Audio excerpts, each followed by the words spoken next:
Why we are here? We are Middle Eastern women. We are here because we want to share the voice. I want to tell you this story. You're not hearing a real story about Middle Eastern women. Women are suffering in Middle East. They're selling our children. Our girls being sold into sexual slavery every 2 seconds. Girls are being sold sexual slavery. But unfortunately, whole world ignore our pain. They torture our girl. They stone women. They kill all our women in the name of Sharia law and under the Islamic regime. We are here. We have to thank President Trump because in 2 years, finally, we getting help. Our voice getting heard. That's why my coalition from Pakistan, from Syria, Iraq, all over the Middle East, women came from Africa who's fighting against genital mutilation. We're gonna give a voice and endorse President Trump because silence is killing us, and President Trump is speaking. He is only person whose only leader gives us hope. I want to thank all of you on behalf of millions of women in the Middle East who don't have a freedom, who don't have a voice. I want to ask you, how many more of us have to die? How many more of us have to be raped before you take an action? This is happening to us. And I want to call all my coalition members, and first I'm calling my beautiful board member from Kurdistan, Chibani Zebari. She is against for honor killing. She is going to thank the President Trump. Indeed, we do thank President Trump for being the voice for millions of voiceless girls and women around the world. I'm going to be talking about specific issue, which is honor killing. Honor killing is a common, persistent form of violence, and it is brutality, reality for many girls and women around in America and abroad. Unfortunately, very little is being done to stop this crime, and women are being disfigured, punished, killed, allegedly for dishonoring their families. Our coalition wishes to put an end and for this barbaric act. We must stand for justice and be the voice for the voiceless of millions of girls and women around the world. In some countries, honor killing is legally nearly a mandate. No religion or culture has the right to kill or to harm a woman based on their perception of mortality for honor. Everyone has the right to live a life with dignity and full of equality. Therefore, the universal enactment and enforcement of law is the only solution for this crisis. Who are the victims of these horrific crimes? Mostly it's always women and girls. Why are they in this situation? We have to know why they're in this situation. They are in this situation because they lack of education, one. Two, lack of financial empowerment. We must have these women educated. We must be the voice for the voiceless of these women. How can we help these women? We need to get the legislator to enforce the law that will end and ban this practice. Who is really benefiting from this practice, from killing the women and girls? I would say ISIS. ISIS are the only one who are benefiting from this, and actually they are getting away with literally murder, and they're winning. We're helping them. If we silence ourselves and we don't speak up, we are helping them. There is no justification in Islam for practice. In Quran it says nearly and clearly, if you harm a single human being in the same as if the same you had killed humanity. As a Muslim woman, I can say that it's not an Islamic practice, it is a cultural practice. This practice has driven from culture and should be left in the past. While condemning this practice, many in the West shy away from being fear of being labeled as Islamophobia. I can tell you, I'm here and I'm going to speak up. And I'm not, as a Muslim, I can say what Islam is doing to women, or the culture is doing to women, I should say. Those of us here today, as myself who are Muslim, like I said, we are not afraid to ask all nations to aid and help the woman to be free of this ancient practice. Just as in the West have come forward and are free to join the society, this must be the way for every woman around the world. And I really do thank President Trump for giving us this opportunity and for being, here for us and hearing us, actually giving us an opportunity to speak on behalf of millions of voiceless girls and women around the world. And I'm Kurdish from Kurdistan, and we are women from Kurdistan. I would say we are for Trump. Thank you very much. Spasial Seruki Matkam, Donald Trump. Thank you for Trump. Each member want to thank President Trump in their individual language. Right now, as Nehran is here, and she is activist against persecution Christian, and she's from Iraq, and she's gorgeous, and she's gonna thank the President Trump. Nehran. Oh my God.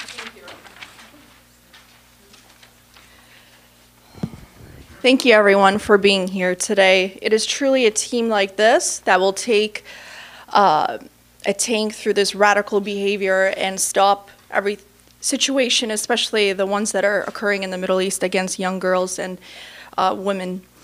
Thank you, President Trump, for voicing this critical issue that is not only affecting women and young girls, but also will one day affect the whole world.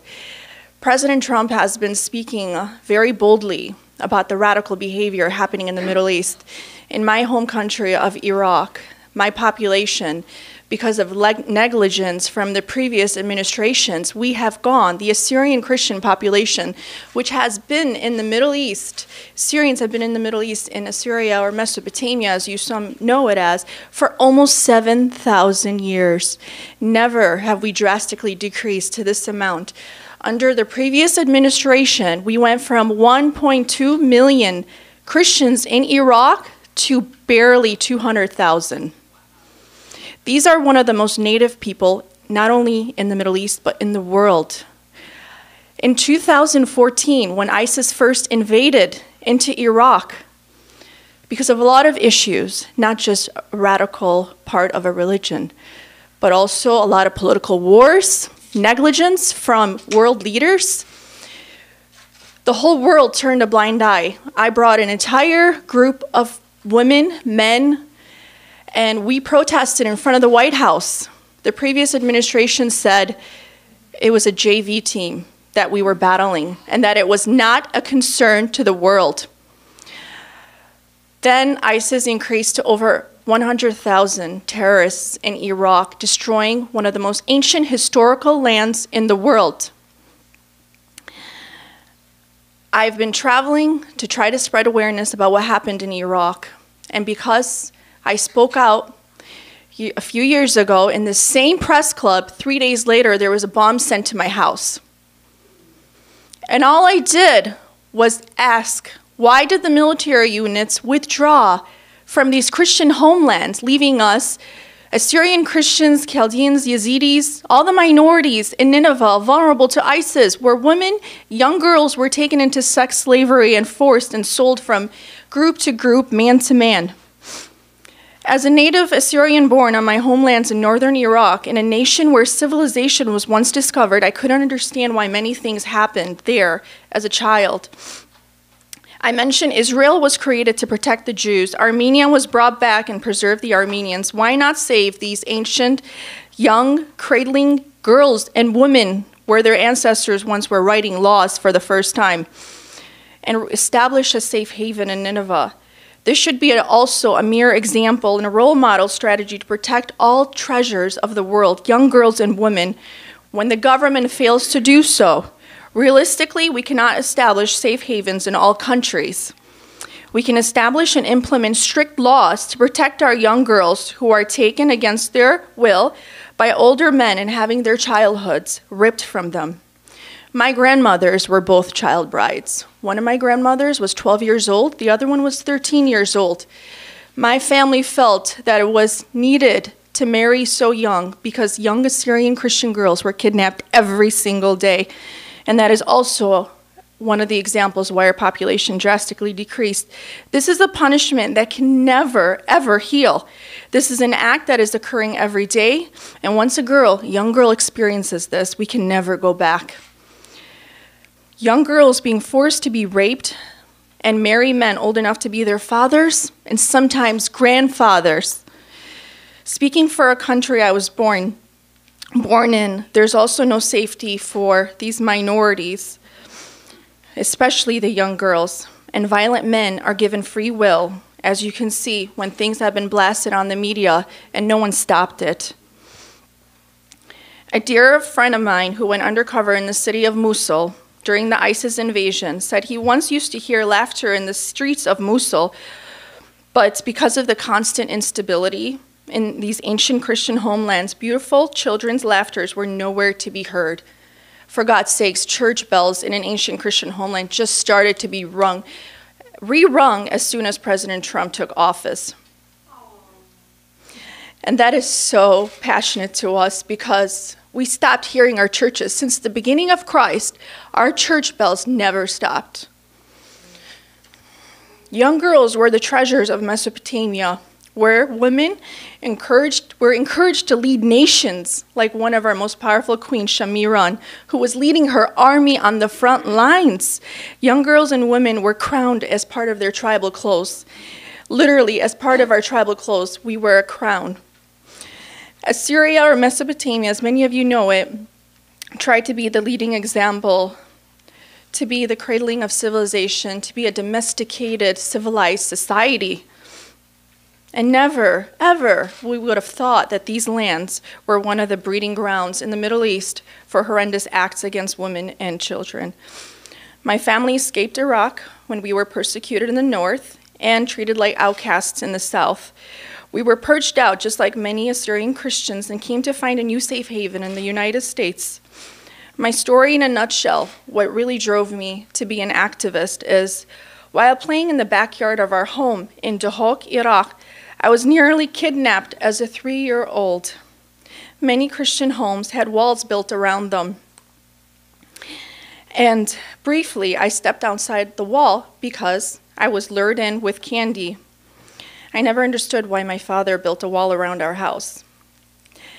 And then I was snatched by a woman and put under her tribal clothes. This is how all the young girls in northern Iraq were kidnapped. What happens in these situations is they're sold to much older men or sheiks and sold over and over and over and over. And sometimes when they escaped, they went back home pregnant by these radicals. The younger they were, the more valuable they were. I want to thank President Trump for really stepping forward and really, really trying to make a change, not just claiming. We've had too many claimers. And President Trump may not be perfect, but he is the most perfect we have had in a very long time. Thank you so much, President Trump. Basima Raba min kulla aturaya min dunya.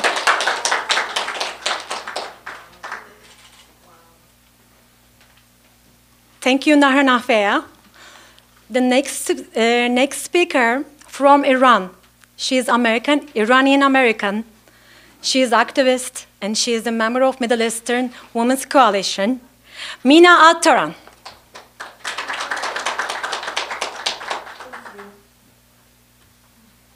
Good afternoon, everyone.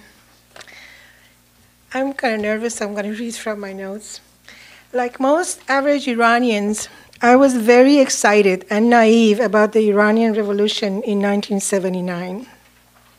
We had lofty dreams of social justice that not only didn't materialize, but instead turned into a giant nightmare.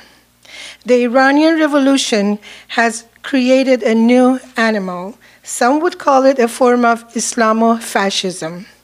Not only was an archaic form of theocracy, we all know Sharia law, was imposed on society, but it has been combined with modern communist socialist ideals to create a potent revolutionary narrative that is not only used to subjugate the people of Iran, but also aims to export this ideology globally and become the leader of a global resistance. Democrats, eat your heart out.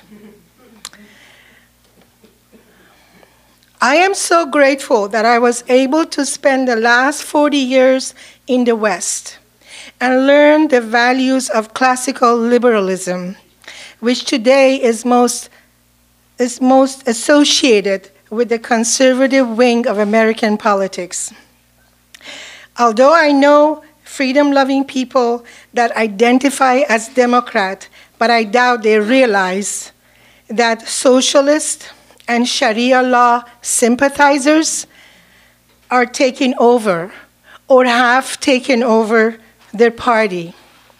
A case in point, that is why, despite voting for Obama twice, I voted for him twice, it really broke my heart when the Obama administration embraced Muslim Brotherhood and CARE as official spokespeople of the Muslim community. It was really a slap in the face of the reform-minded and otherwise secular Muslims. Voices that have already been marginalized were now completely locked out by the US government. Obama needs. However, I learned the value of separation of mosque and state.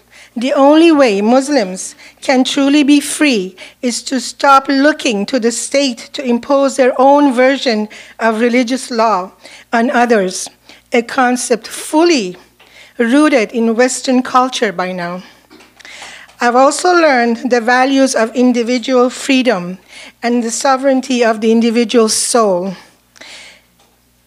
And frankly, ladies and gentlemen, these values are at odds with not only socialism, but its very potent cousin, a revolutionary Sharia law. You know, the West learned something very critical over the last few hundred years that has transformed the world. They learned that the ultimate minority, the ultimate marginalized entities are the individual. When people get lumped together by their identity inevitably, the game of victimhood is a race to the bottom. It literally eats itself as people keep subdividing their identities into different categories and claiming a higher status in the victim hierarchy. Now, my hope for the people of Iran is that through our example here in America and President Trump's leadership, we can blunt the rise and appeal of this revolutionary regime and inspire the people of Iran not just to improve on the rights of women, but to reimagine the whole approach altogether. Iranians need to realize that the focus on the sovereignty of the individual can also solve the problem of the minorities. You cannot discriminate against a woman because she is also an individual worthy of rights and the opportunity to reach her full potential as any other person. I would like to end by giving a special thanks to our president, Donald J. Trump.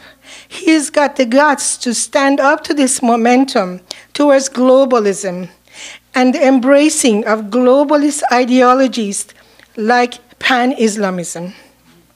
But he's also shown humility by taking the Iranians seriously and by not patronizing them and treating them to a bigotry of low expectations, while at the same time not attempting to micromanage their affairs.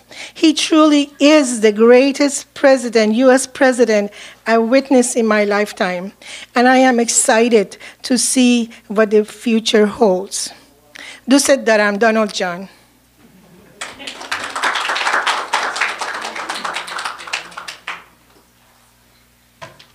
I'd now like to introduce Deborah Weiss, who is a women's activist. She is an attorney, correct? And a 9/11 survivor. Please come up to the stage. Hi, my name is Deborah Weiss. I'm an attorney, a Jewish American, and a 9/11 survivor from New York City. On that day, I was running. I got a on a Coast Guard rescue ferry, and I wound up staying with strangers in New Jersey. My home was the closest residence, so it was deemed a crime scene. I was homeless for 2 months, and my office was closed and displaced for 8 months. So even though I was born and raised in America, my life has been totally impacted by the same ideology that affects all the women who are oppressed, persecuted, and abused in the Middle East. I want to, and by the way, it wound up changing the course of my career also, because at the time I was doing litigation, and for some reason, winning a lawsuit didn't seem so important anymore after I was blown out of my home and you couldn't see the skyline in New York. So I wound up becoming very interested in national security, and I do work full-time on anti-Sharia and pro-free speech issues, actually. I personally want to thank Donald Trump for understanding the threat and having the courage to combat it head-on. You know, I have to say, people who know me know I support Trump. I've actually never said it publicly because there's so much backlash. And God forbid I would want to go back to New York and get a job. You know, they all hate him. They're calling him names. But he has been stalwart and strong in the face of all the false name-calling, which is just really a cover-up so that people don't have to address the threat. I really wish that there were more people, and specifically more Jews, who would support Donald Trump, who would understand the threat themselves. In Europe, they're fleeing. Jews are fleeing because the more Islamists they have with the Islamic refugees coming in, and to be clear, I'm not saying all Muslims, but the more Islamists there are, the more anti-Semitism there is. And this president, in addition to understanding the threat, has really been the most pro-Israel and pro-Jewish president that we have had. So the one other thing I want to say is, many chocolate chip cookies ago, I was a dancer. I grew up on ballet lessons, and my whole life revolved around ballet. I cannot imagine having a childhood where taking a ballet class is forbidden. So when I hear about women in Iran who are threatened with jail just for dancing, my heart breaks. They're threatened not just with jail, but Evin prison, which is not like the American prisons where they're tortured and they're lucky if they get out alive. They can't dance, they can't sing, they can't wear what they want. And so I am very blessed to have been born and raised in this country, and I want to again thank President Trump. Thank God we didn't go down the other road, whereas one of the speakers said we'd be pandering to the Muslim Brotherhood at home and abroad. This threat is primarily in the Middle East, but it's in Europe now, and it's here too. It's just coming in slower terms. And I also want to thank Rabia for putting together this great coalition. She fights fearlessly despite death threats. So I want to thank Donald Trump, and I want to thank Rabia, and thank you for having me.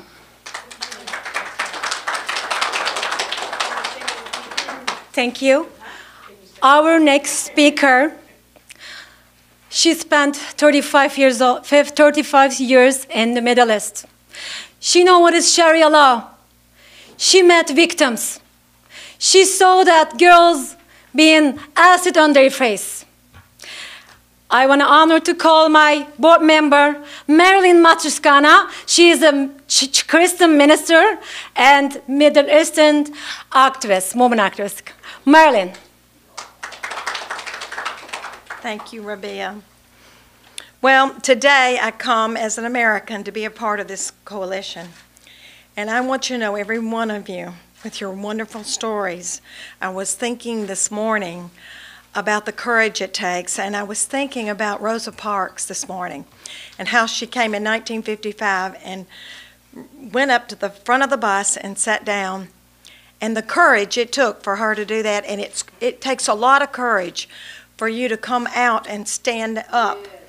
And this is not easy, and this is not going to be an easy fight.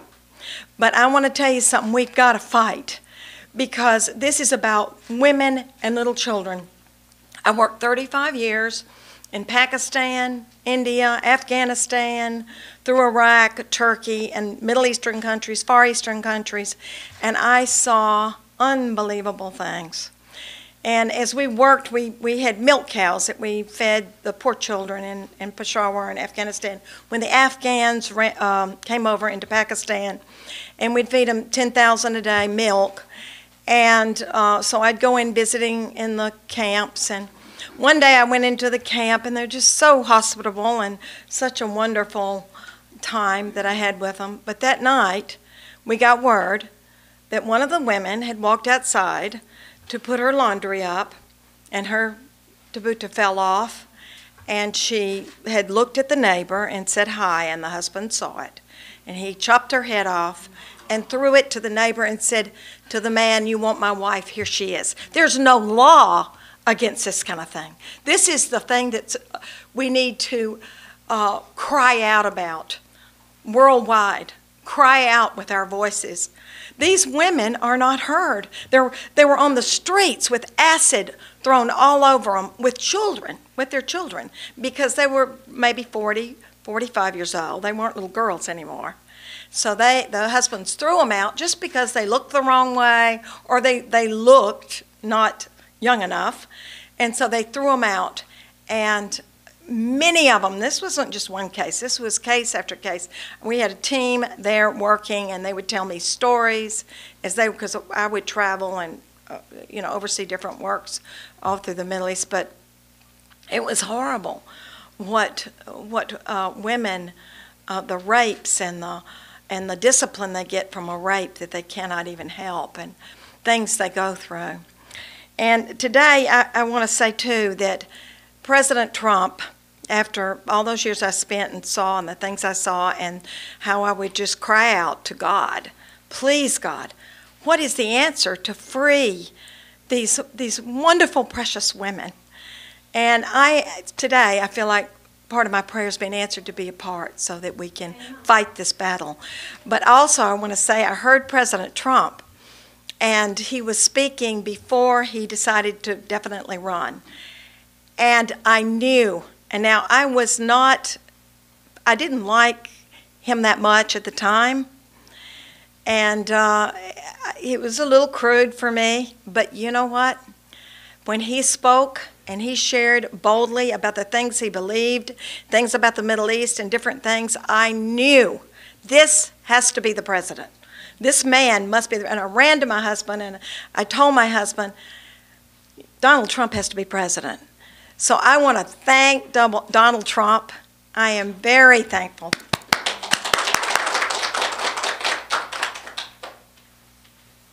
Thank you, Marilyn. Yeah, and next speaker, another leader. She is Iranian-American.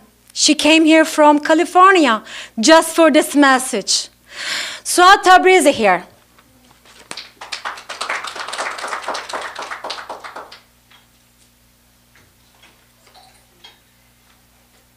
Hi, ladies. I have to first say I'm very humbled by your stories, because I don't have one as incredible as a lot of you have just shared with us. I was born in Iran, but I was very fortunate and got to leave when I was very young, right before the revolution. So my upbringing was westernized, and I was very blessed in having a family that assimilated and understood what assimilation meant. I have gone back and visited Iran, and the few times that I have gone back, I was treated with disrespect, disregard. I was a second-class citizen. I wasn't allowed to look at men in the eyes. They were not allowed to look at me in the eyes. My father had to stand next to me at all times because he was afraid that I was going to get kidnapped. I was clueless to the fact that you couldn't go and play pool with people. So I would ask my cousins, let's go out and let's go play pool, or let's go to a coffee shop, or let's go to a bar, and they would just laugh at me because it's forbidden. So it really infuriates me when there's people here in this country who are from Brooklyn and like to wear the hijab and proudly say that Sharia law is the thing and the way and what we have to accept in this country, when they have not even stepped foot in a country like Iran to understand what they're actually spewing, because it is poison what they are spewing. Donald Trump is here to stop that. And I pray to God that the women and the people of Iran take him up on that challenge. He has told them, stand up and fight, and I will come and fight against it. I will be with you, but we need you to stand up and fight. Look at France. Look at what they're doing. If Iranians can do that too, Donald Trump will be there to support them. That is what we're hoping for. I love Donald Trump. This is, for me, career suicide. I'm a psychotherapist from California. So I am praying to God I go back and I still have a career, but I just want everyone to know how much I love him, and I know how much he loves our people. And Donald Trump chun ashighetam. Thank you so much. Next speaker, another leader. She is Iraqi-American, and she has a message. She is also co-director of my coalition. Yes, right now, we are calling Eve Hasquel.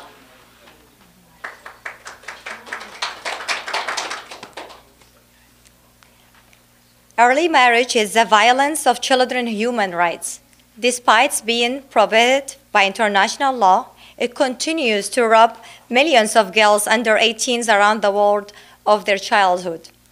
Early marriage denies girls their rights to make vital decisions about their sexual health and well-being. It forces them out of their educations and into a life of poor prospect, with an increased risk of violence, abuse, ill health, or early death. Traditionally, it happens most in Africa, Middle East, and South Asia, as it allows their culture acceptance through beliefs and religions. Early pregnancy is one of the most dangerous cases and consequences of their harmful practice. Girls married early are more likely to experience violence, abuse, and forced sexual relations. They are more likely to have sexually transmitted infections, including HIV. Going to school gives girls choices and opportunities in life, allowing them to play an active role in their communities and break the cycle of poverty. Girls who are married are unlikely to be in school. Education is essential for girls to be able to make information decisions about their sexual health and well-being. In Iraq, what drives child marriage is poverty, conflict, and strict religious and social traditions are drives of child marriage. In Iraq, Sharia law, which dominates the realm of family law, provides limited protections of girls and women. The increased financial hardships of Iraq has meant that the number of child brides have increased, according to the Iraqi government. In 1997, 15% of marriages involved women under 18. This number jumped up more than 20% in 2012, with almost 5% marriage by the age of 15. Due to the politics and instability in Iraq, very little is known about civil society efforts to end child marriage as a community level, although there are at this time some active organizations based in Iraq Kurdistan control cities. Thank you.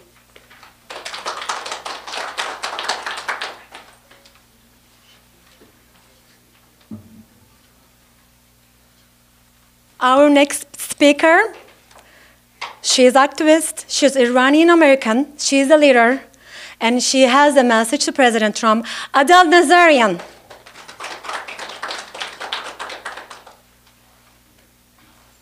Good afternoon, everyone. Thank you, Rabia, for organizing such an exceptional group of women who are leaders and international role models. I'm here today to talk about leadership, really. And I want to point out that the time for change has never been more perfect. I think everyone who I've spoken to has felt it in the atmosphere, in the political dynamic, and it's no surprise that President Donald Trump was elected when he was. And I think that his election actually does really signal the need for change, and it really stems from the subconscious mind. So I'm going to just keep my statements brief, but I can tell you that as a person who's worked in the media for over a decade now, I've never witnessed so much vitriol or hatred spewed towards a world leader. And I think that throughout it all, the president has, no one's perfect, but despite it all, the president has definitely time and again proven that he has an ability, as they call him, Teflon Don, to put all of it aside and continue forward with the mission that he has in mind. And so I think that he should be praised for a lot of what he's done, and I think these women are definitely a testament to the fact that he has been someone to provide a platform for women throughout the Middle East who are aspiring to have greater freedoms, the freedoms that we as Americans have here in this great country. And so hopefully we'll continue to see that, and that everyone here today and beyond can be a voice of continued leadership. And with that, I want to introduce Ariane Lev, who came here from Israel, and she is a subconscious expert, and she'll be talking a little bit more about the subconscious of Donald Trump and why he was able to soar to a victory the way he was able to. So good afternoon. My name is Ariane Lev. I come especially from Israel to here. I'm specialized in subconscious. I've been in this field for 15 years. Actually, I've heard now your stories, and it's very touched to my heart, and I want to say thank you for Robia to organize that, because I'm coming from the Middle East. I live in the Middle East. I live in Israel. I born in Haifa. It is a place that Muslims, Arabs, Jewish live together. Side by side, our jiran, our neighbors was Arabs, and we eat together, and each of us pray to separate God, but in the heart we are together. And from the country that I come from, I can see that women's rights is not the same as you spoke about, but we still have Muslims and religion Jewish also. Where's the Jewish? I'm also a few. In our religion also, the religions, women's rights there is in very bad situation. And to be here and to see women here gathered together and speaking about women's rights, this is exciting. It's exciting. This is a change. It's a new generation. And I'm sure that when I see this coalition, I know in my heart that we're going to do it, and we're going to change, to bring the change to women, Muslims, Christians, and Jewish. Whenever a woman needs another woman to be there, we should be there and support each other and be together. So as I told you, I am, as I share with you also, I'm specialized in subconscious. And when I saw the election happening and everybody said, Hillary Clinton, that she's a woman, she's going to win, and everybody support her. I support her as a woman, but inside my heart, I knew that Donald Trump going to win. And Adele, as she told you, she is a reporter. She reported. She went to Hillary Clinton because everybody said that she's going to win. And it was 5 o'clock in the night in Israeli time. And it was noon in New York time, and I called her. I just woke up from my sleeping and called her. I said, Adele, what are you doing in Hillary Clinton attempt? Go to Donald Trump. I said, what do you want? He's going to win. And she said, come on, Ariane. He said, yes, he's going to win, and he win. And that's what not surprised me. Why? Because I saw who he is. And I saw how strong his personality, and how does this man knows to control his subconscious. And today I want to share with you some of the rules that Donald Trump has. And we know we have a lot of presidents that the United States has a very good one, but no one can move the embassy to Jerusalem. And he did it. he did it. So if this man, everybody thinks that is the right thing to do, but no one has the guts to do it, and he did it, that means that this person is a leader. He knows what he wants, and he will achieve it. So I want to share with you some of the subconscious universal rules that Donald Trump definitely has it. First is the power of focus. He knows how to focus. If he wants something, he will 100% focus in the things that he wants, and he will find until we get it. The second is high energy. Everybody gets a certain level of energy in his body, and Donald Trump has a higher energy than the average person, and he knows how to use this force, the energy that he got in his body, to empower his subconscious and to achieve what he wants and what he needs. Another thing that he got that it's a leader quality is making quick decision. He knows how to get to a quick decision. As a leader's need, he knows how to have a quick decision and to stick to that no matter what's happened, obstacles or difficulties all over the way. Other thing that he got is quick thinking. Okay, he's thinking very quick. He's always 2 steps in front everybody else. And when he speaks to people, sometimes he doesn't have a patience to explain himself because he's already somewhere else and thinking about something new. And everybody can think that he's arrogant, but he's not, but he's have a lot of energy. He sees things and he's coming to the future. Another thing that he has, you have to know that Donald Trump looks like he's speaking intuitively, but he is well organized. He has a detailed plan. He has in his mind, he sees things in detail. He has targeted picture here in his mind, and he knows in details what he wants, and this he can achieve it also. Another thing that I want to share with you from his secrets, Donald Trump, he doesn't accept the word no, okay?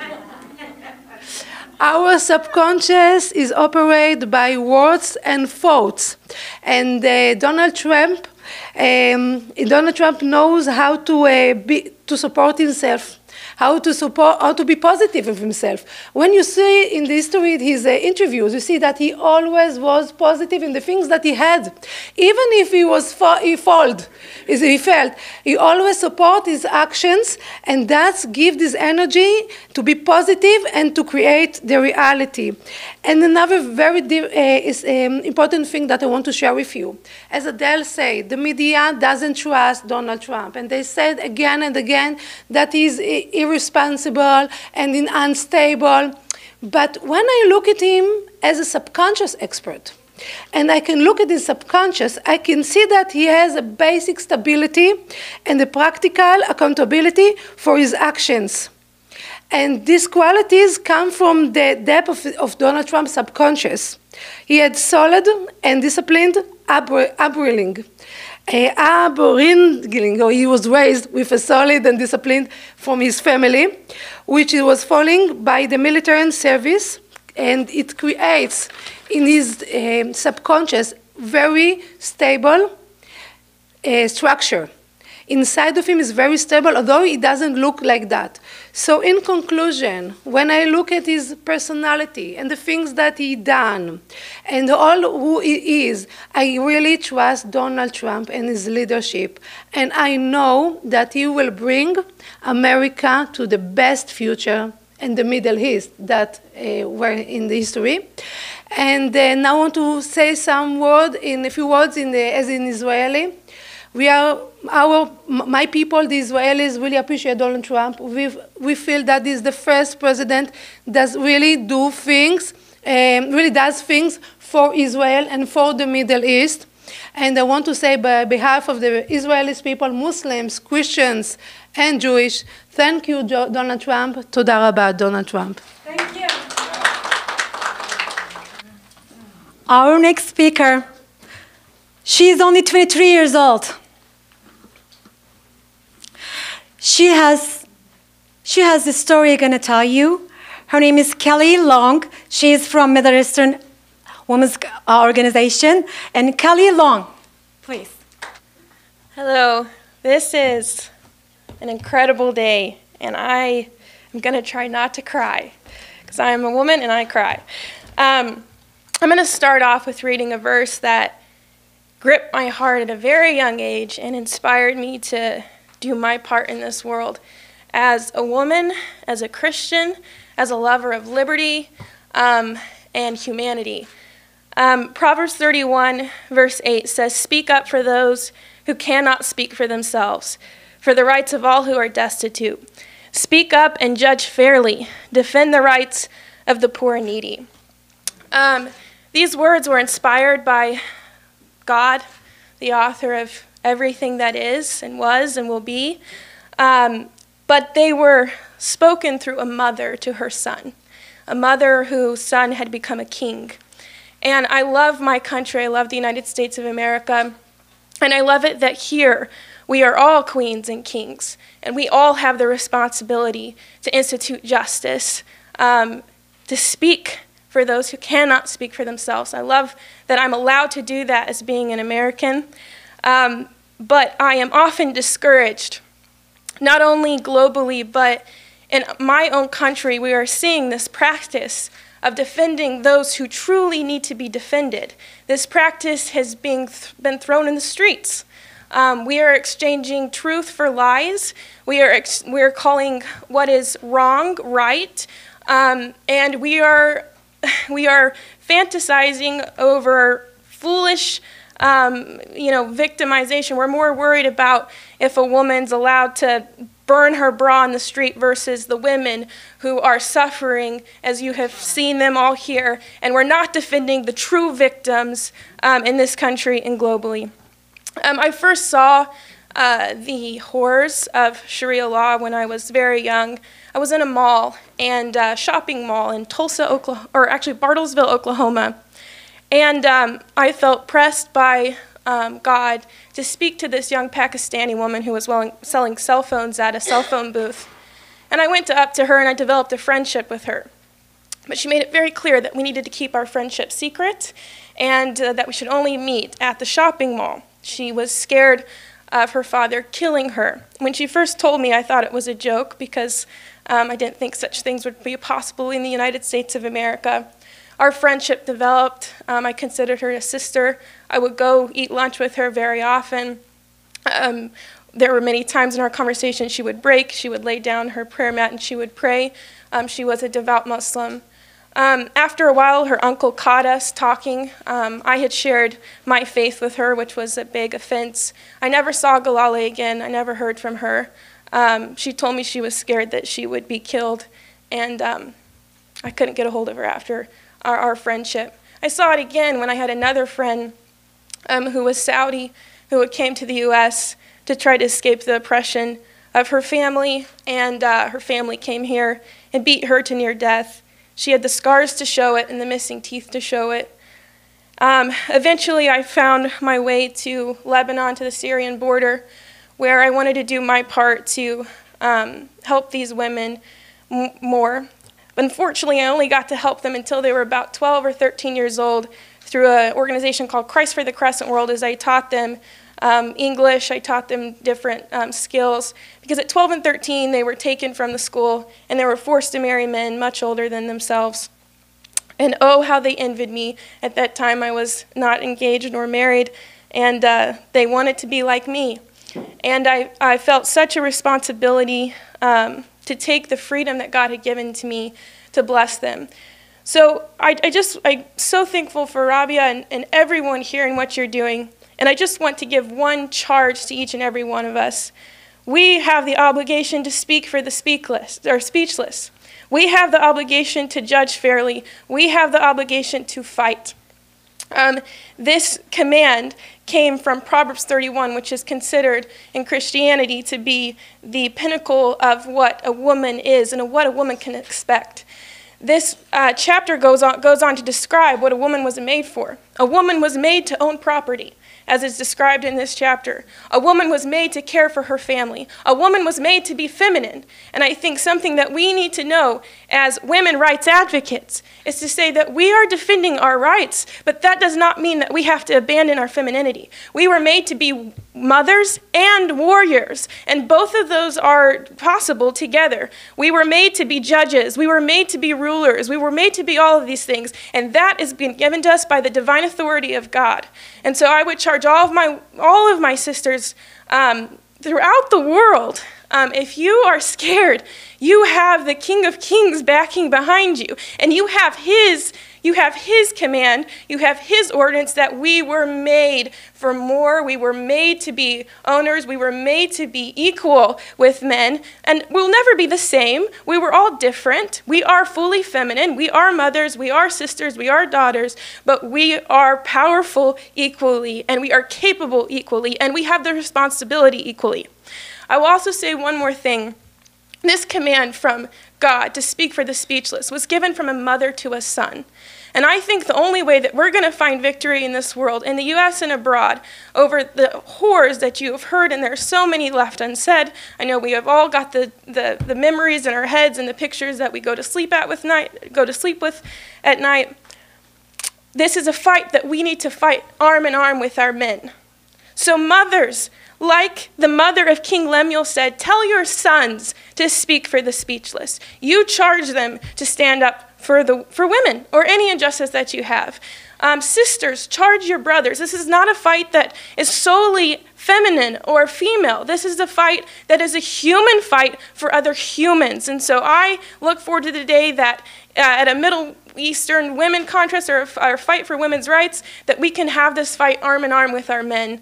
And to all of the men out there that think that, oh, I can't talk about these issues, or I'm a man, my voice doesn't matter. No, you were made to be our defenders equally. And so I would charge you to join us in that fight.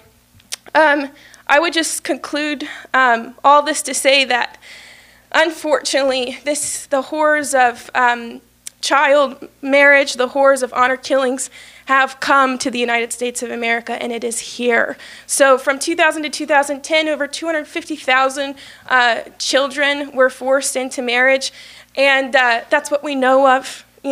No one knew when Galali disappeared. Who's going to report that? Her uncles, her cousins. She lived very isolated. I was never allowed to go, near that realm. So I imagine there's so many more that's never been reported.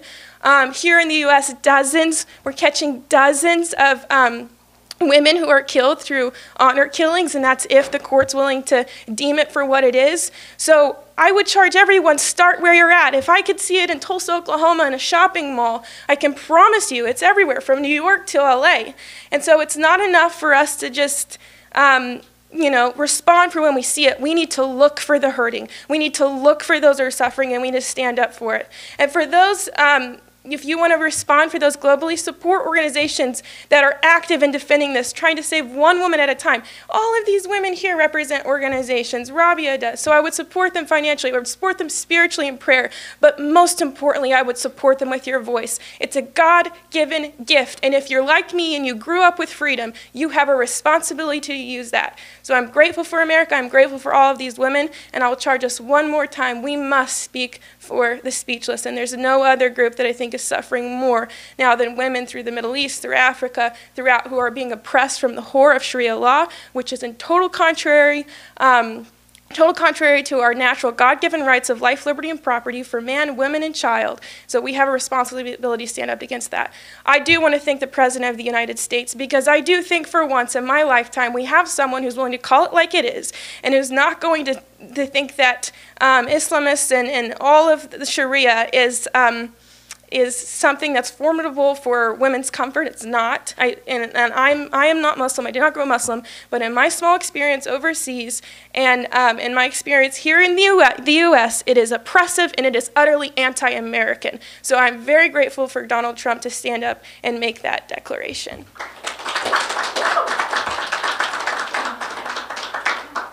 Yes, she is only 23 years old. Great American woman, be proud of her. And next speaker, she's here. She came, 15 hours flight from South Africa. She is activist against genital mutilation, and she has a message for President Trump. Her name is Magda O'Daniel. Please.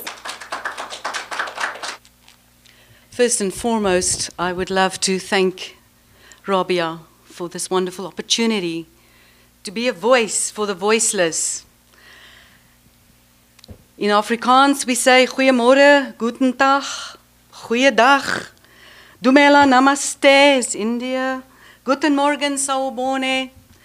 That's all just good morning. I am the grandmother of 3 wonderful children, of which 2 are little girls.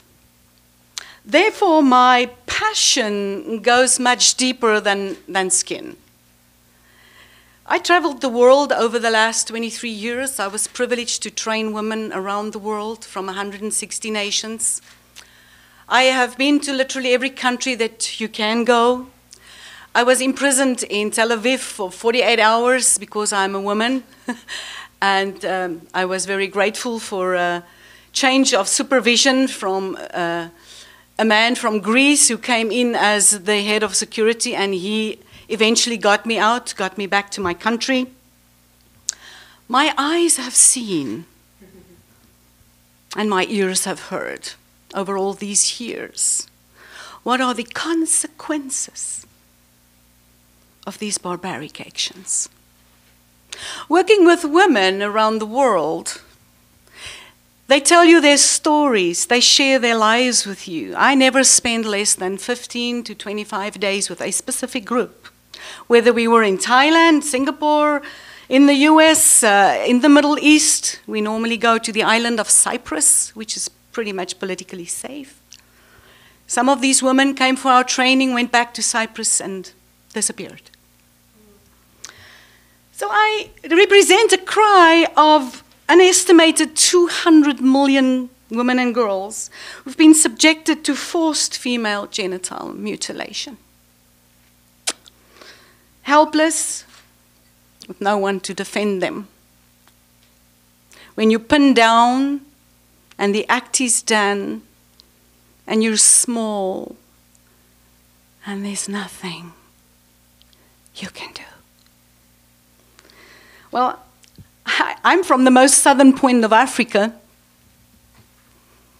but let me tell you, it's one continent. What is happening in the middle of my continent has come down from the north to the Middle East to the most southern part of Africa. And yes, we are suffering severely. One continent, one solid piece of land, this dear Africa continent that holds so much of all of these. However, when Sharia law has rooted itself in the middle of this continent, child marriages, female genital mutilations, it will happen, and I'll tell you why. This belief system has no borders.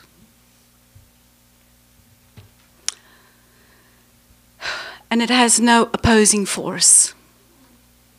I think that's the part that breaks my heart the most. It rules, and it comes with a force of fear. And we all know fear is not of God. So, what is mutilation? Isn't that when you amputate something, when you take something away?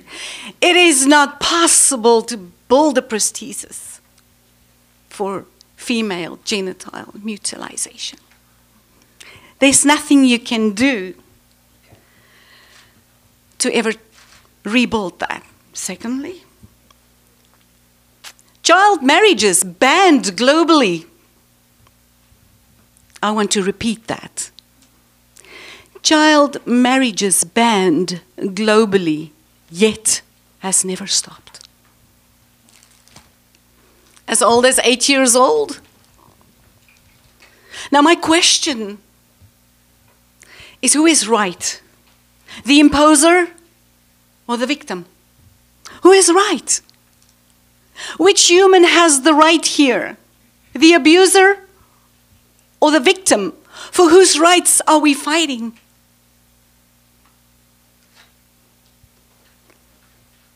Who Who will challenge the abuser? Africa has been impacted all the way through to the south. The last gateway was South Africa. It's gone. They are mutilating and murdering whites in South Africa as we speak today. That's a fact. It's a massacre. Why? Because white represents Christianity. And fortunately or unfortunately, people are too afraid, and I have no idea what's going to happen to me when I go back. But here's the key. Who is going to challenge the abuser?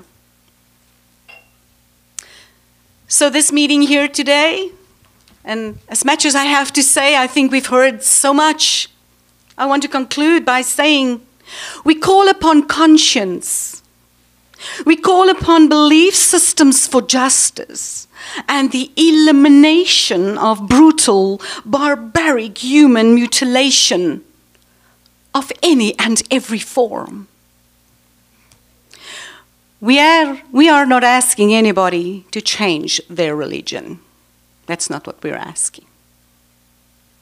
What are we asking? We are asking that you would align your conscience with the Almighty God. That's what we're asking. Do not destroy His creation. I cannot see God creating somebody with 2 legs and then He gives a command to an earthly human being to amputate 1 leg just because. Just because? Why would God tell you to mutilate female genital of little girls? A soul is destroyed, an image distorted, and an identity darkened by these acts.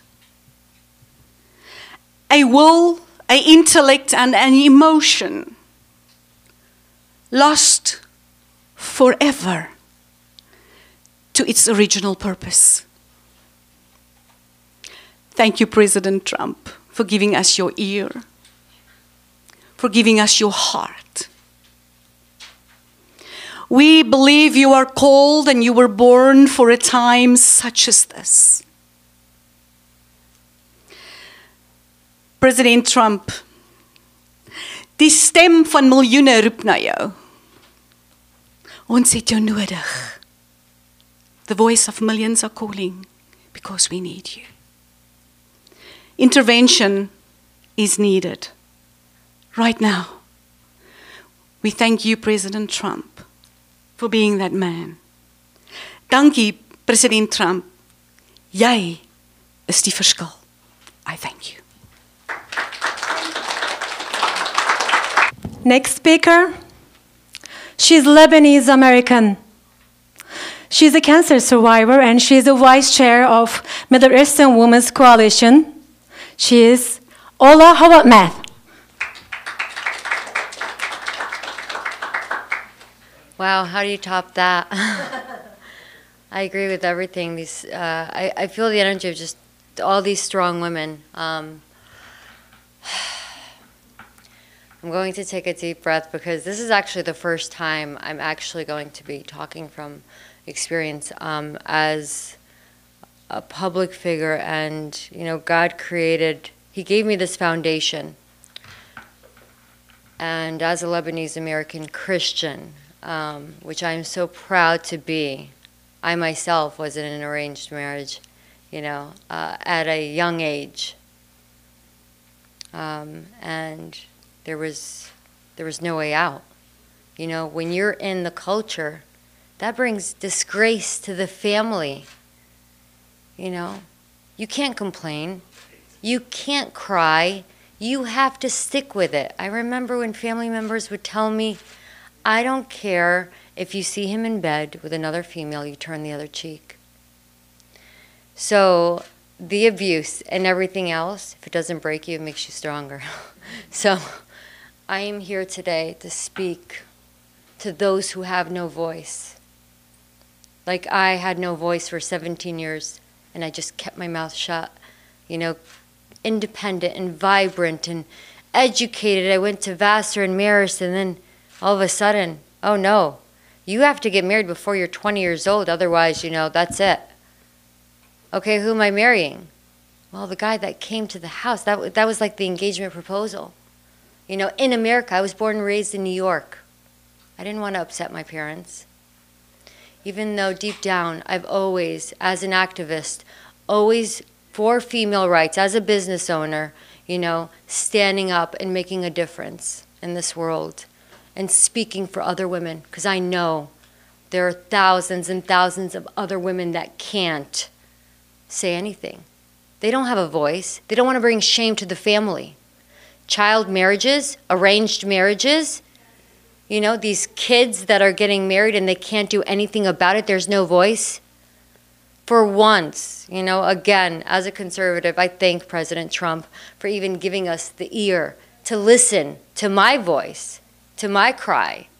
You know, when the left just ignores and didn't even want to give the time to listen, that needs to be addressed.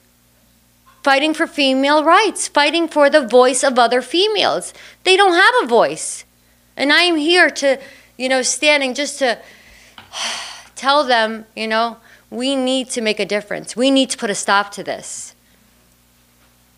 When I developed cancer, and I feel my genetic testing was negative, I internalized so much.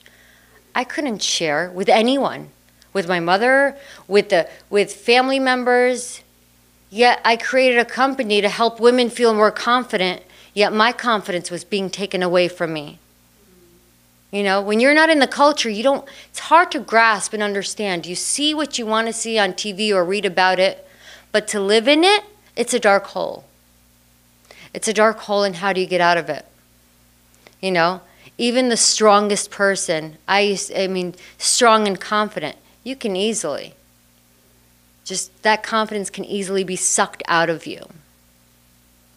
So my strength today comes from making a difference and changing others' lives. I'm not going to go down. Cancer is not going to take me. You know, I want to live the rest of my life making a difference and making sure there's a stop to this. Child marriages, arranged marriages, females with no voice, Middle Eastern females that are treated like second-class maids. Opinions don't matter. You're a female. Oh, really? Well, I'm in the United States of America. Who cares? You know? You have to abide by the culture. Excuse my French, but screw the culture. You know, as a Christian, I love the values that my parents instilled in me. The values and the morality. But everything else that came with it, the old-fashioned, the old school, you know, shame to the family, reputation. What about my health? What about me as an individual? Other females, do they not have a voice? Are they not human? No. In the Middle Eastern culture, they're not human. They are second-class maids with no voice and no opinion. And they are not allowed to open their mouths. Whatever the family says goes. If you're a man, it's different. Why does that have to happen? I'm here speaking, you know, for every other female that has no voice and that's been in my shoes and that's suffering from this. You know, there is a way out. Stand up for yourself. I used to say, no, I'm going to wait until my parents get old and then I'll get divorced. That way I won't have to bring shame to the family. Finally, you know, I was like, I can't take this anymore. At 29 years old, every night I'd be in bed and just coming to my face, screaming, saying, you're just a loser. You are nothing. I'm the man of the house. Just the whole Middle Eastern, where I would cry myself. 29 years old, 0.1% of developing thyroid cancer, had thyroid cancer. 10 years later, internalizing everything, breast cancer. Are you kidding me? When there's no cancer that runs in my family? It's the stress. It's the stress that I endured in the marriage, and I 100% feel that, and I know that. And so that's when I said, 3 years ago, I said, shame to the family or my death. No. So I pulled the plug and I got a divorce. And that's been my mission ever since. Ever since, is to speak up for other Middle Eastern females with no voice. God gave me this platform, Thank you, President Trump, for giving me your ear. Now let's make a difference. Let's make a difference. Let's put a stop. Let's help one another out as females to make a difference and put a stop to this. Thank you so much. Who wants a cocktail? No. Our next speaker, she's a lawyer, and she's advocate for children's rights. She's a leader. Liz, you're here. Thank you, Rabia. 35 years as a child protection advocate attorney, I never in a million years, having seen human trafficking, child exploitation, ever would have believed that I would be here talking about female genital mutilation on our shores in the United States of America. But it's here.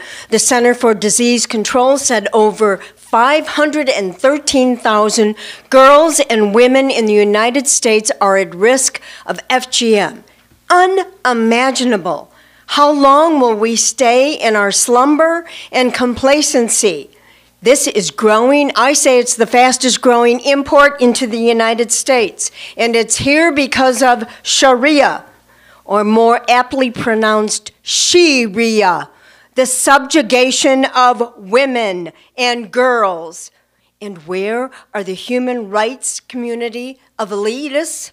Where are they with this growing brutality imposed upon innocent little girls and women? Where are the globalists who spout off equality and human rights, which roll off their tongue? This is the systematic practice that is the underground network in the United States. It's arrived in our shores. Are we going to be like Britain and fail to prosecute these crimes? And oh, by the way, because of the latest federal court decision, 23 states have now no FGM law on the books. The United States, because we no longer have a federal crime against FGM, has become like Sudan and Chad, a third world country. Are we going to be like Britain and fail to report these crimes? Are we going to be like Britain to fail to ignore the medical and societal costs mounting from the health consequences? Are we going to be like Britain and be politically correct and not talk about the crime of female genital mutilation? Are we going to be muzzled by the tyranny of political correctness? This is a crime that is inflicted on women and innocent little girls oftentimes of color. Are we going to remain silent, or do they deserve our powerful voice? Donald Trump taught us how to fight, and he taught us how to speak. He taught us how to be fearless.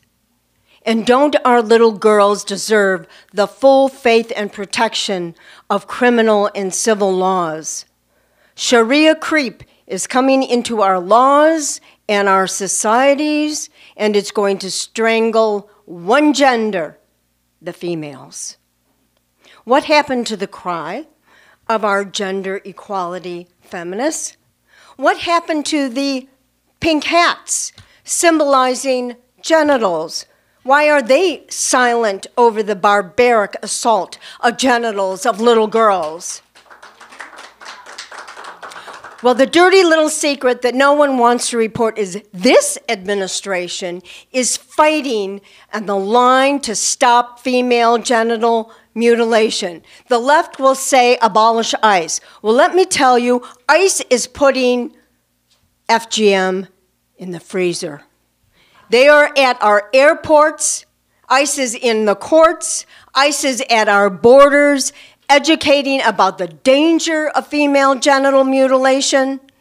And this administration is protecting the human trafficking of female genital mutilation. President Trump, despite all the vicious labeling of the left and its media arm, is fighting to protect little girls. One day, bring home our little girls. Remember that campaign? It was 1 day old. It's laughable in the face of the persecution of Christian women and girls by Boko Haram in Nigeria. And what does Boko Haram mean? The people of the Sunnah for preaching and jihad. Where are the faces and voices, not of the victims, but of the survivors, women who know of what they speak? Until they speak out, our president and this administration is fighting to end FGM. We need the voices of all women to send out a clarion call to all freedom-believing humanity to wake up. President Trump has taught us to fight back, not to be afraid of offending the political class of elitists, to fight for the underclass. President Trump calls out the migrant criminal elements. He hears the cries of the women around the world who are suffering under Sharia. Next, I'd like to introduce Sonia Sanders, who's a women's rights activist. She is Libyan-born, and she is here, she's actually Libyan-American born, women's rights activist. Welcome to the stage. I was actually born in the U.S. My mother is from Tripoli, Libya, and my father is an American. So I was born in Indiana, and I had the unique experience of growing up with a Muslim mother and an American atheist father. Part of the reason why I'm passionate and motivated about this is because just growing up, I've heard stories of what women go through and girls go through in the Middle East, and I'm so lucky I was able to grow up here and I didn't have to experience some of the misogyny, some of the physical abuse that girls are forced to endure from family members to sort of maintain social norms. The thing that really stood out the most to me in the last few years was the treating of the Yazidi girls during the Syrian conflict. And you know, we say that we're human rights proponents in the U.S., but seeing that we really did nothing to help the Yazidi girls who are getting bought and sold, and being a half Arab, knowing that could have been me if I was just born, you know, maybe a few hundred miles away from where I was born. Could have been my sisters. So to me, it's very personal what happens to women in the Middle East. Unfortunately, their culture, they have reasons why they maintain a certain type of culture and certain controls over the females. So what we need to do as Americans is try to influence them in positive ways, try to influence them in diplomatic ways, and if we condemn them just outright and condemn their religion or the way that they manage their families and their institutions, it's not going to be heard. But what we can start doing is having an intelligent dialogue with Arabs, with the leaders, with the imams, with the leaders in each village and community. Try to reach them so they can start giving women more opportunities. You guys have heard there's a lot of graphic things that also happen to the young girls over there. So, and again, there's reasons why they think that these things make sense, the female genital mutilation. And so we need to slowly educate them, and there's bodies, international bodies we can use maybe for that, like World Health Organization.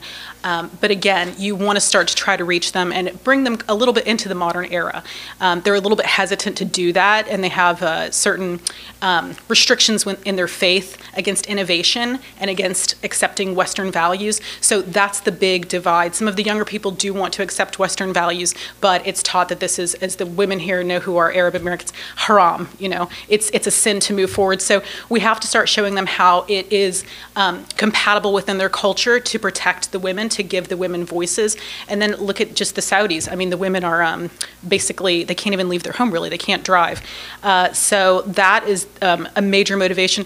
Another motivating factor to be very active politically is, as a Libyan American, seeing the political excursion that they had in 2011 into Libya and destabilizing an entire country, removing a dictatorship. And what ends up happening there is it puts women at increased risk. Girls are kidnapped, girls are sold off as the rebelling forces come in. So it's so critical that we think as Americans before we allow military action into these other countries, because because ultimately the most vulnerable people are the ones who are going to suffer the most, which is the young girls and the children, because they don't have access to financial means of protection. They don't have access to maybe leave the borders of their country, so they are stuck. But I do want to thank all of you for being here today. I know that any female or girl that we can help over there, hopefully it pays us back tenfold, and that they see that they should have a relationship to the U.S. We're not against them. We want to help them, but we have to help them start changing some of their social mores and some of their cultural values. And we have to let them know, in the case of things like Yazidi girls being wholesale kidnapped from villages and sold, that it's unacceptable. And as Americans, we have to defend human rights worldwide and not just be a mouthpiece. We truly need to be going in and saving those girls if it becomes that serious of a human rights situation. Otherwise, we're just in a hypocritical situation. So that's just my piece. I work in wealth management. I don't work in politics, but I feel so strongly about this that I felt it was worth the time trying to communicate to the press and trying to communicate with other Arab American and Turkish American, Persian American women, so we can see how we can use our influence, because we are influencers within our own communities and within the greater political sphere, to try to save and help some of these girls and women. Okay, thank you so much. Our last speaker, she's American. She's a leader. She's activist for women, and she knows Middle Eastern women pain. And stand here for us.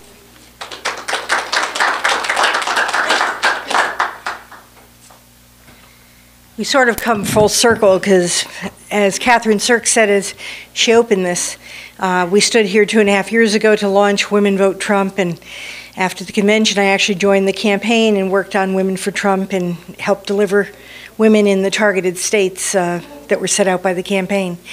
But I'm here today because of my passion for women's rights. And I've been a women's rights activist for about 40 years. You're supposed to look shocked that I couldn't possibly be that old. No shock, okay.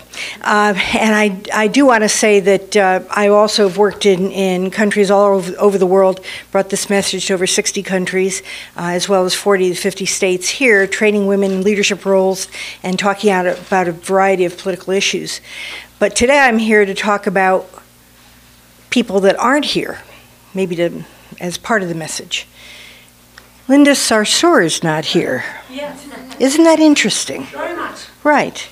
She's not here because she doesn't work for the rights of Middle Eastern women. She works against them. And yet she's one of the national co-chairs of the Women's March. I know. She's helping make things worse, not better. Other women that aren't here that possibly should be are the Muslim women that were just elected to Congress. They aren't here. Why? Because they don't support what these women are talking about. They're not doing things to actively help women's cause. They're hurting. In fact, when Robbie and I talked about the timing of this, and she said she wanted to thank Donald Trump, she wanted to stand up there, and I thought, we were a little early for 2020. She goes, no, it's not about that. We need him to know that he's on the right road. We need him to know that we appreciate what he's doing. This isn't about politics per se, this is about issues. And so you've heard the stories today of the individual women and why they individually do support Donald Trump, and that he's doing a lot that the media does not report on to help the cause of women. And hopefully after he hears all these stories, they'll ramp it up and do even more. But think about the women that are designated as leaders for women in this country that the press goes to get the commentary, and ask, why aren't they here? And why aren't they more active in putting their resources together to help these women? Now I will say, Mavis Leno and the feminist majority did for a short period of time do some work with women in Afghanistan. So there's smatterings here and there, and they were frustrated because they couldn't get any attention for the work that they were doing. But think of the power of the women that were here today, their stories, their resources, their reach. They've come from all over the world as well as all over the United States, and it's Muslim women, Jewish women, Christian women joining together. And I'll tell you, the power that's in this room and the power that we can reach, there's no stopping us. So we send the message out to the women who are a part of these women's groups around the world, and that, yeah, this is appropriate. Come on up. We want to also special thanks to Ivanka Trump. Also, she is fighting against the child trafficking, and this is my coalition. And we have a message to President Trump. Thank you, President Trump. You gives us hope. Thank you for you giving us a voice And Linda Sorcer, do you have anything to say? I think, shut your mouth. Thank you. And everybody say thank you, President Trump. Hands are up. Hands are up. Thank you, President Trump.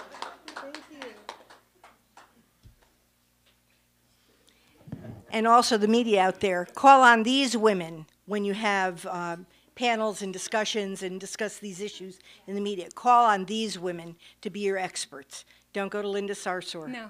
Thank you. And Catherine? Catherine, last word, please, from you. You are very supportive for us. Thank you. I've spent a lot of time in Washington, D.C. now, and I go to a lot of events. This is one of the most amazing, I'm speaking from my heart, this is one of the most amazing groups that I've ever heard. Every woman who stood up here was so moving and powerful and articulate in telling your stories. And I think that that's what's so strong here, is that this is about telling our stories and telling your stories, and that you've heard it from everyone. All you're asking is to have a voice, and we will help you have that voice. Thank you to you all for being here, and thank you, Rabia. Thank you so much for letting me be a part of this. Thank you. We're honored to have you. And dear press members, you are the honest press members. You are not a political correct. Because I've been begging to CNN to cover our voice. Of course, they refuse to come here. And I'm so grateful we have people here to share our voice. Thank you for coming here. Thank you for sharing our voice. Thank you. Thank you, President Trump.